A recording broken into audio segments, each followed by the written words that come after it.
this Kevin Patullo, holy cow, is the best coordinator they have ever hired. And I'm like, well, wait, you bypassed them twice.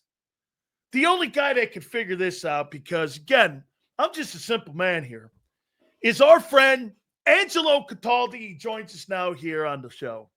Angelo, I'm perplexed here, man. I don't know what to think here. I mean, I read the blog, by the way. I'm going to get into the blog. Reasons why the Eagles won't repeat. I love the opening line, of course, but help me out here on this, Angelo. I mean, why in the world would they bypass a guy and now tell us he's ready for the job? All right. First of all, I just want to remind everyone where we left off last season, since we're opening a new season today. World champions. Thank God for that. I think it's even worse than you just said, Dan. Go back to 2 years ago when everything was falling apart.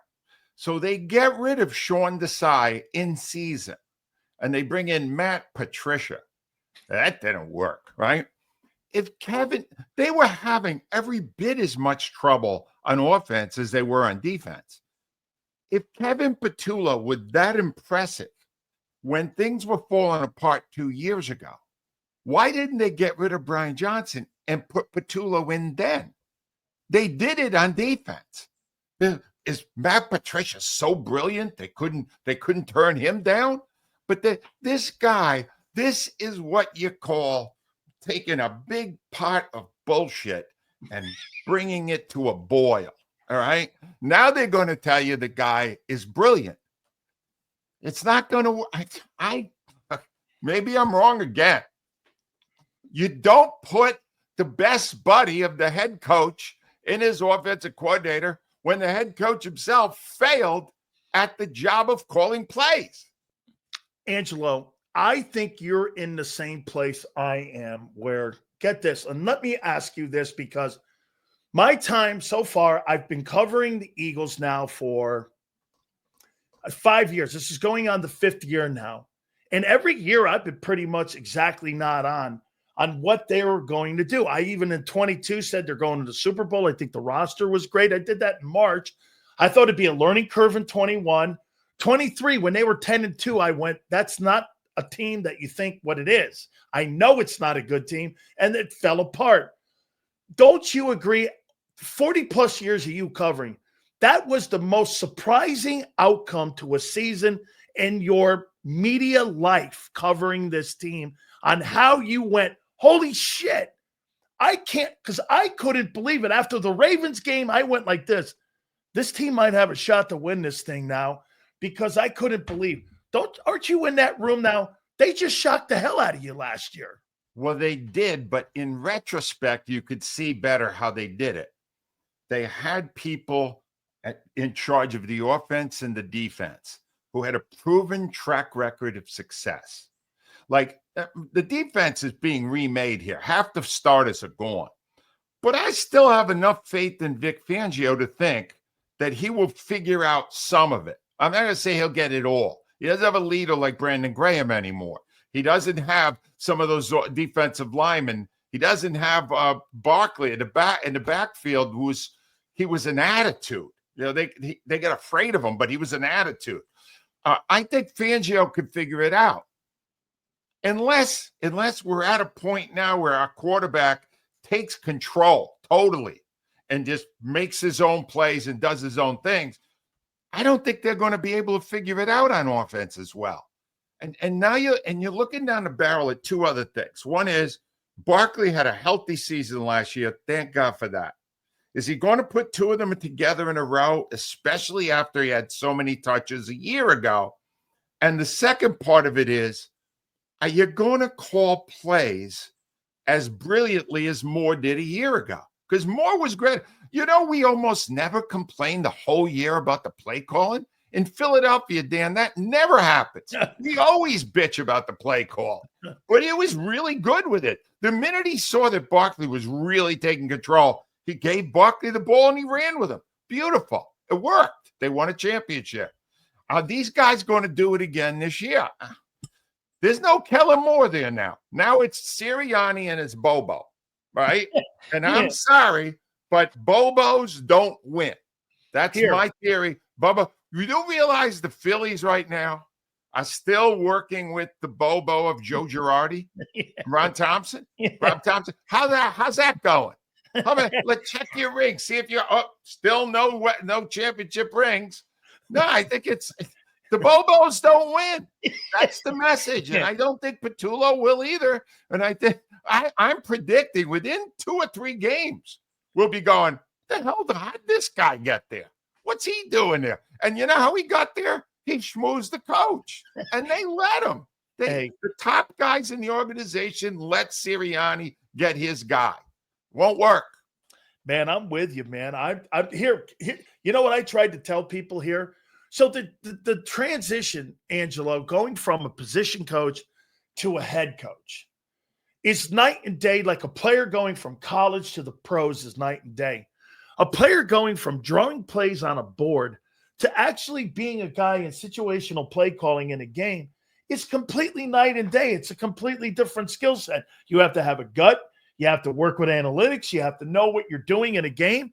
Why am I to believe that he's not going to struggle? Kellen Moore, you know what he did a year ago, Angelo, that was so different? He did something he had never done that defenses around the NFL were not prepared for. He's a passing coordinator. You're right. He decided to do this. We're going to run it. They had no game film on him being a guy who was just a centric run game. He caught the league off guard a year ago. They're not going to be able to have that same type of advantage going into this game that they did a year ago. I don't think he's going to have that advantage. So if he takes the same playbook, tell me I'm wrong here. I don't. No. You're not going to catch these people off guard this year. No, he's look, every year you got to update your playbook. You can't call the same place 2 straight years. They know what you got. They know what you're going to do. So no, it's going to be a different playbook. Plus, my guess is, unlike Moore, 90% of these coaches, Dan, they're either passing coaches or running coaches. Yeah. If they're passing coaches and they're running, they're not really that happy. Like Jeff Lurie, the owner of the team, he loves passing. He claims that the passing game sets up the running game, which I don't think is true. It's never been true. But that's the way he feels. The minute there's any sign of an issue, the default cue is pass the ball again. And that won't work. I know you got great receivers. I know you got a terrific quarterback. You got a great offensive line. You got to do what you did last year. That's how you win a championship. I want to ask you a question here. Give me one word that you think describes the relationship between Jalen Hurts and Nick Sirianni. One word that you think describes that relationship. That's a good one. Tolerant. And by that I mean Hurts is tolerating Sirianni. Hurts knows that Sirianni is hardly a football genius. Hurts, who basically gets a new offensive coordinator every season, right? Hurts knows when he's got a good one and knows when he doesn't. Remember, his father was a coach. His father is a coach. He understands the game of football. And he knew that Brian Johnson was a moron, all right? He knew it. He knew it before they ever played a game. He went, oh, geez, this guy's going to kill us, right? And he knew last year when Moore came in that Moore had done it at a high level and that he was calling a great game and that he was going to be okay with Moore. Now he's back with Petulo. And, of course, if Petulo falters, we get more of Sirianni. Because remember, Sirianni did it a few games the first season and realized he sucked at it. You know, to his credit, I'm giving him credit for this. He realized that's not my strength. All right. Now, honestly, 5 years later, we're still trying to find out what his strength is. But okay. But he gave it up and, you know, they made it to a Super Bowl. It's not going to work. All right. Look, I've seen the movie 5 times. It always ends badly. It's going to end badly. Hey, I may be wrong. If I'm wrong again, Dan, I want you to fire me from appearing on your show. Because clearly 2 years of bad predictions. I'm with you. I'm with you on this. I don't know. I don't think it's going to work. Hey. I hope it works. I want it to work. Nothing gave me greater joy. Let me just tell you, right? This is right there with having children, right? You know, the birth of a child. 34-0 Super Bowl. Andy Reid on the sideline, looking like he just ate a bad clam. You know, it's like, oh my God. Oh, are they going to show another Andy Reid commercial here when he's down 34-0 in the Super Bowl? It was the greatest moment of my life as a fan. I want to live it again. But Kevin Petullo was not the answer. Oh my God. He looked like he was eating a bad hamburger. Oh, it was so good. Seriously. And it was so beautiful. Oh. Hey, Angelo, here's my word. Awkward. Yeah. I mean, yeah. It's awkward. Their relationship is an awkward one. It seemingly, I guess, like you said, it's tolerant of one another, but I've never seen a relationship with a head coach and a quarterback that awkward. Like, I mean, it's like you said, like Hurts is a victim of who they hire for the coordinator. Every year. It's like it's not anything, because usually the quarterback and the head coach are synced together. He's synced to the coordinators. Because if you look at his career, every year it's been different, right? There's a difference, though, and this is my hope. He's been around a while now, and he has serious cachet in the organization. He won a championship. Yep. Jalen Hurts, in the end, he'd be doing what he wants. If he's at the line, he's going to have less reluctance to check out of the play if it's a dumbass play like Brian Johnson was calling 2 years ago. He'll feel way more confident that he can do it. And I think, and that's my hope, that he will basically take over and handle it himself. Because I'll tell you something, Dan, if I could have a transcript of anything, I would like a transcript of the private conversations between Jalen Hurts and his father. After a game or after practice, where his father knows football, his father's a coach. Yep. Hey, Dad, so Sirianni today, he had us watering the trees. He said, this is the way you grow with the trees. And the father's laughing at it. They're sharing a chuckle over this guy. But he won a championship. So you got to look at him now and go, well, some of this must work. The guy just killed Andy Reid. He must be brilliant. Maybe we just can't see it. Angelo, here, first, I got to ask you first what you thought of the rings. And me, I liked the rings, but then when that doofy thing with the wings popped out, I was like, and then the coolest thing, or wait a minute, not the coolest thing, but the weirdest thing was when the wings pop out, do you know that there's a statement by the head coach that, you're only as good as when it pops out, like Confucius Sirianni has a saying that's on the ring there. I'm like, I thought the wing was cheap. The wings were cheesy. The ring was good. I didn't have a problem with the ring. But what'd you make of the ring? It was I thought, wait a minute. It looked like something you would have awarded somebody at a wing bowl. It was really, now that you mention it, Steven Singer would have happily created one of those for the winner. But no, it's stupid. I don't understand why they did it. It doesn't make any sense to me. What do we got to put? We got to have a little extra gadget on the ring. The ring, what's it got? 100 and some diamonds. I need wings? Really? No, I thought it was overkill. I thought it was, look, they're enjoying their championship. That's what's important. They're enjoying it. They should. It's really hard to get one of those. They got it. I felt great about it. It's made the last 6 months great months for all of us here. But now, reality is bound to hit. That's what I'm hoping it doesn't, but it probably will. Usually does. Okay, I'm going to get to your blog here in a minute because I read it this morning here. So in 2024, we had some miraculous performances. Do you think that Zach Bond duplicates what he did in 2024?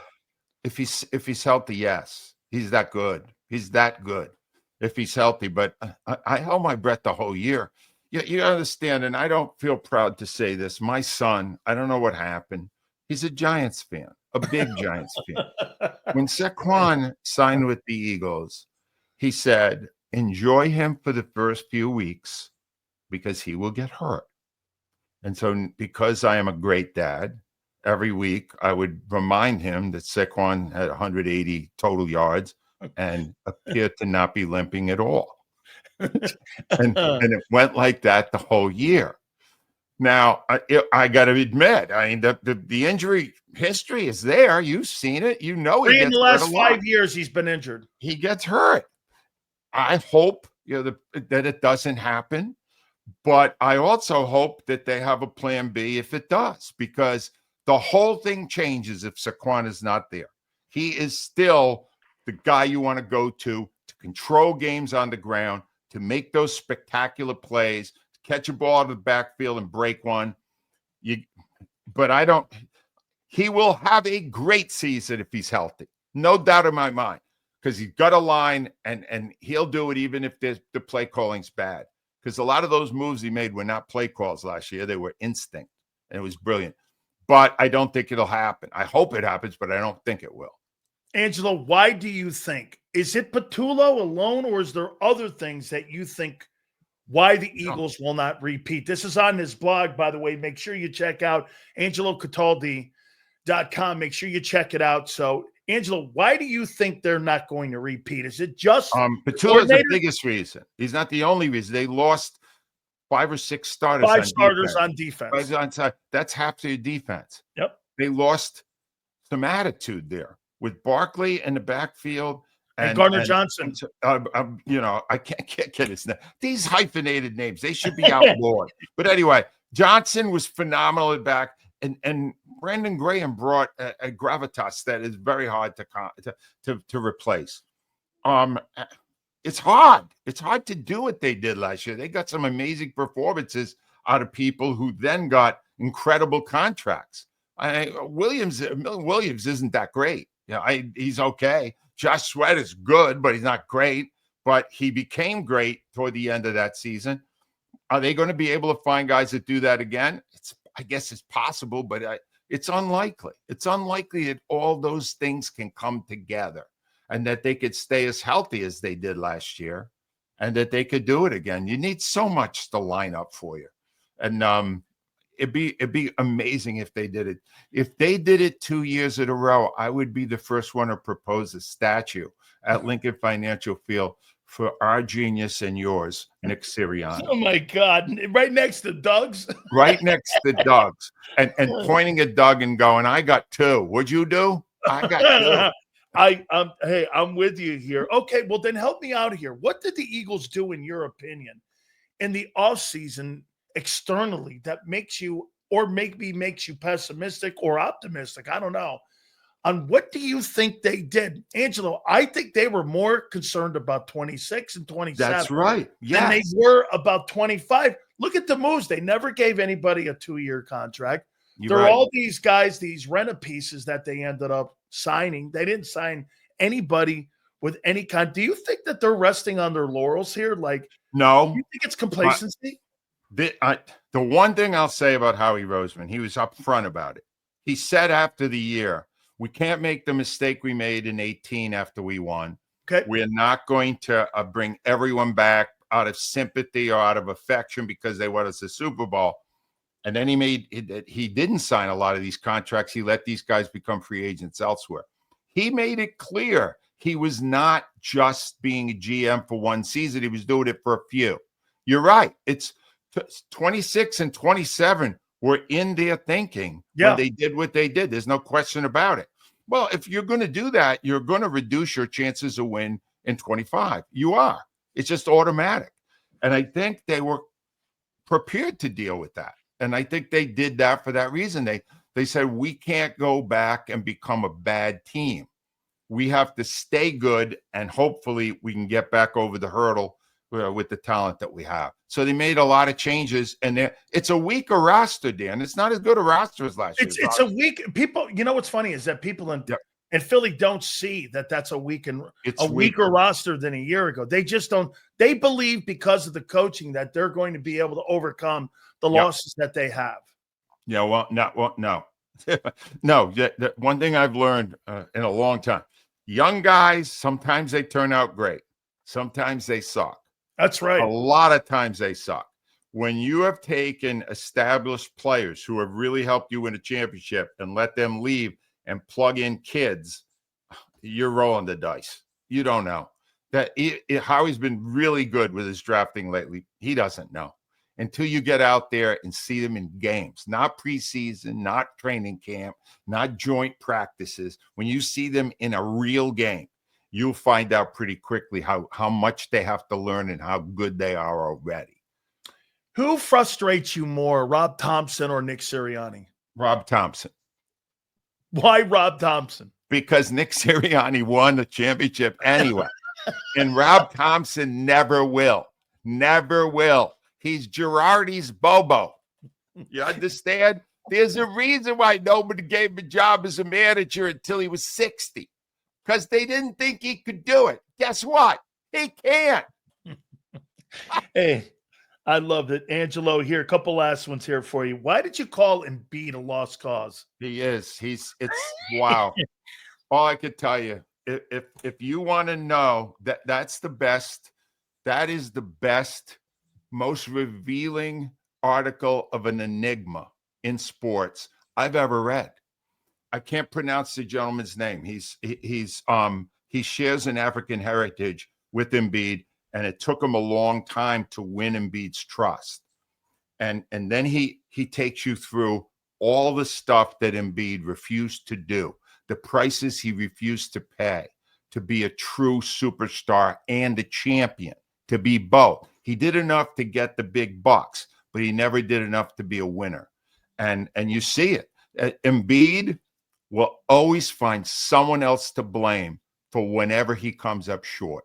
It's never, from the time he was a kid and such a loner, the assistant coach had to bring him into his family because he was so standoffish. And he said, well, they wouldn't treat me right. They wouldn't. It's your job. You have to fit in. It's part of your job to do that. He never feels a responsibility to do anything. He was born on third base and thinks he hit a triple. He's 7 feet tall with unbelievable athletic ability. But it's up here that's lacking. He will not win a championship. He won't go to the NBA finals. I bet anything on it. He won't make the NBA Eastern Conference Finals. No, I mean, I he don't won't. think he even goes that far. Do you believe that he'll turn out to be the biggest underachieving athlete in the history of Philadelphia sports? That was a superstar. No, because we've had a lot of top picks that were real. Ben Simmons, those guys. Sean Bradley. We've had a bunch of those. All right, but this is an MVP, though. This is an MVP, though, Angelo, of the league. An MVP who represents an entire era of the basketball team, the process era.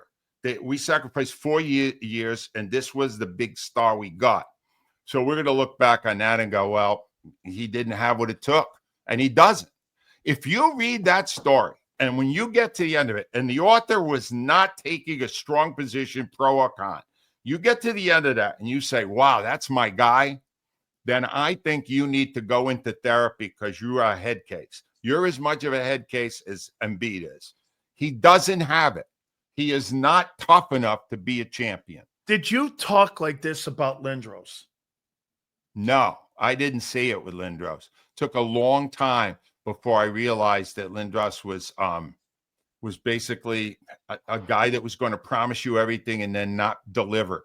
Lindros was a hell of a player too, like Embiid is, but not in the big moments. You look now, you listen to what he said back then. Now it's easy to go, yeah, you could tell there was something not there. There was something missing. It wasn't like Messier. It wasn't like Gretzky. Those guys, they wanted it. They were just totally committed to it. Lindros, there was something missing there. So no, this is bigger than Lindros because, well, it's basketball. Basketball is bigger than hockey. Last 25 years, Angelo, well, Jalen Hurts, if he continues on this trend, do you think he'll be the most revered player in the last quarter century the way he is right now? Is there anybody, you've been covering it since 2000 to where we are right now, and before that, obviously, too, but in the last quarter century, who is the most revered since you've been in broadcasting covering the team in the last 25 years? Is it Hurts? Is there another athlete that you would put in that conversation at the most revered guy? Who is it? now. Yeah, right now, most revered 25 years, Allen Iverson. Beloved. He never won a championship. Man, I love him. See, you too. My Allen God. Iverson, let me just say. I am a huge Iverson guy. If Allen ever won a championship, let's say he beat Shaq and Kobe that year. There'd be, you know how they got Billy Penn on a high, they put Allen up there. That's how because Allen did more than just play great. He was a show. He was phenomenal. So that's who you got to beat. Now you're already halfway there. You got a championship if you're Jalen Hurts. The thing about it is, though, Hurts is going to have to do it purely on accomplishment. He's not going to do it with personality. Because love or not love Allen, or numbers, a lot of personality there too. Practice. You ought to talk about practice. You would never see something like that from Hurts. So Hurts. You think right now the most revered athlete in the last quarter century in Philadelphia is Allen Iverson, and would you say that that's not really close right now? Yeah, I mean, I don't think it. I know it. I was there every day for all of it, and he was so loved. Yeah, he was so, with all of his quirks and craziness, they loved him there. It was pure. And then he had Pat Croce there, and he had somebody to play off, and it was phenomenal. Larry Brown was there too. Fantastic. Right. They never won a championship, but people, they just loved him. He was cool. He had a whole hip hop generation thing going. It was fantastic. Honestly, there's no doubt in my mind. I was there for all of that, and he was the one they loved the most. Was he the funnest that you ever covered, an athlete that you were there? And watching now, interviewing him was torture. Yeah, it was not a great interview. Or getting him on the air is like, was he? Hey, I'll tell you this. If I sent him a text on Monday, it'd be a month before he'd text me back and go, "Hey, I'm ready to go." Right. Now? I mean, he's not really reliable. No, not reliable at all, but quirky in a charming kind of way. Yeah. And he's just a magnificent player. So much fun to watch. Man. That's what it was. And yeah, so that's the bar. That's what Hurts has to clear. And believe it or not, one championship won't do it. He's going to have to do this for a long time. Another 5 years, another championship, some amazing plays. Then maybe we'll talk about it. You think he can get there? I mean, because like you said, he can get there. He's great. It's interesting that there's still this stupid national dialogue about whether he's an elite quarterback. The other guys who are doing the dialogue, they said, "Hey, look at me. I need attention. I'm Dan Orlovsky. Oh, I'm Chris Sims. Don't look up my record when I played because I sucked. But I know a good quarterback." No, you don't. You're just trying to get attention. You know that, Dan. These guys nowadays, it's not about their actual opinion. It's about what'll get the most, hits on their social media. They're all a bunch of fakes. I love your blog. Make sure you check it out. Angelo Cataldi. Make sure you get the book. I mean, the whole thing, man. Angelo, wait a minute. Are you ready or prepared right now to give us a win total? Yeah. Whoa. Oh, here it is. What are you so excited about? I said 5 last year. Okay. It couldn't have been worse. Yeah, but get this. Like the 2023 year for Hurts. Right. I think that's just a blimp on the screen for you. Yep. Okay. So I'm going to go here and do what everyone did by saying that was not who Jalen Hurts was in 23. I'm going to say, here you go, Angie. You have a chance right now. Redemption. To right from a year ago. Redemption. Give me a win total. Let's go. Let's hear it. As training camp opens, this team is exactly twice as good as the team that opened training camp a year ago. 10 wins. I got 11. 10-7. You've got 10-7. 10-7. First round playoff knockout. Wait, we're even first round playoff knockout. July 22nd. Angelo Cataldi, 10-7. I got this one. I got the Kevin Petullo not brought back in 2016. Wait a minute. Bobo's out.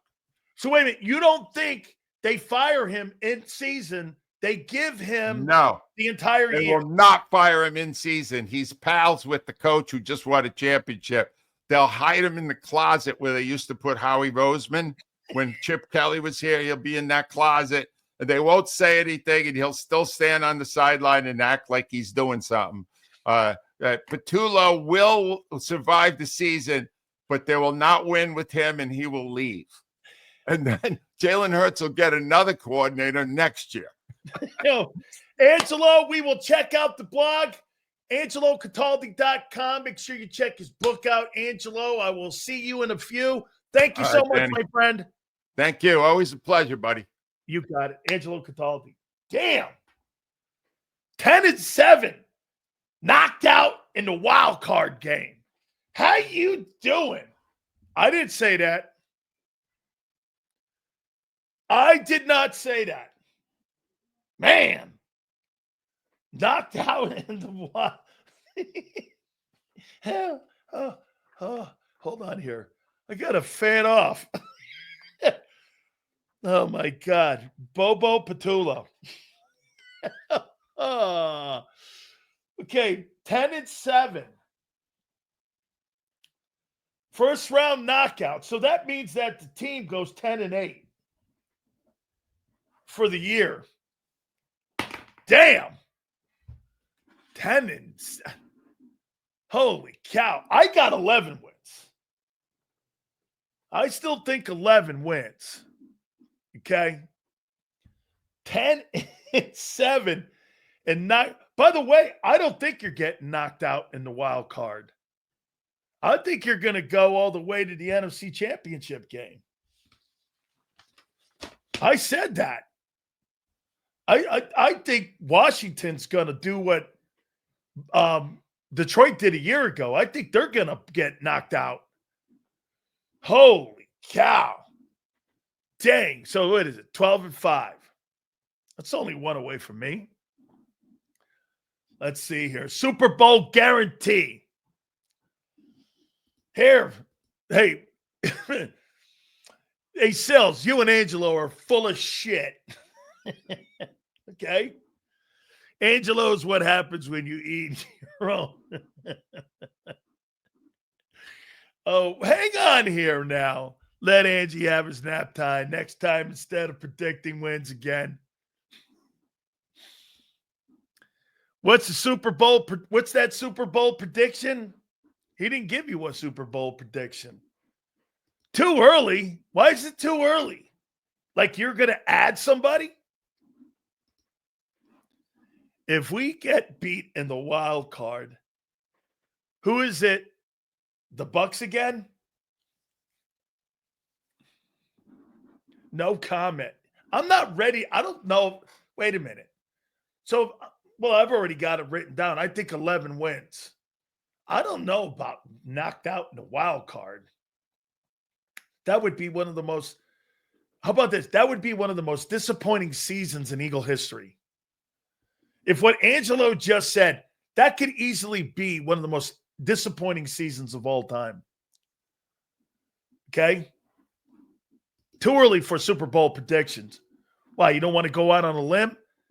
I did in 2022 in March and said you were going to the game. Says, we got some sad news today. I heard it, man. Ozzy died. My daughter, I told you, my daughter met Ozzy. Eagles knocked out of the playoffs by the Saints. Yeah, no, I don't think that one. Okay? 4 oldest teams. You mean the 4 more experienced teams? I know. Get this. You call teams old, and yet you refuse to say inexperience is not an issue too. Okay, they may be older. You're less experienced on defense. Yes or no? Probably no. I know. Listening to Angelo is like picking a cheesecake that you dropped on a dirty North Philly street. Okay? All right.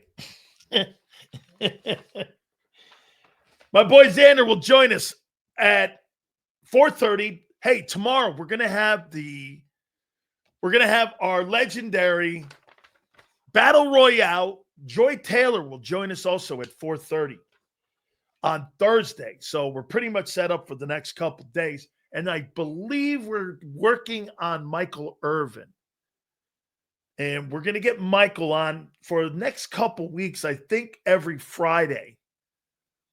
Getting ready for that Cowboy game on September 4th. How's that for you?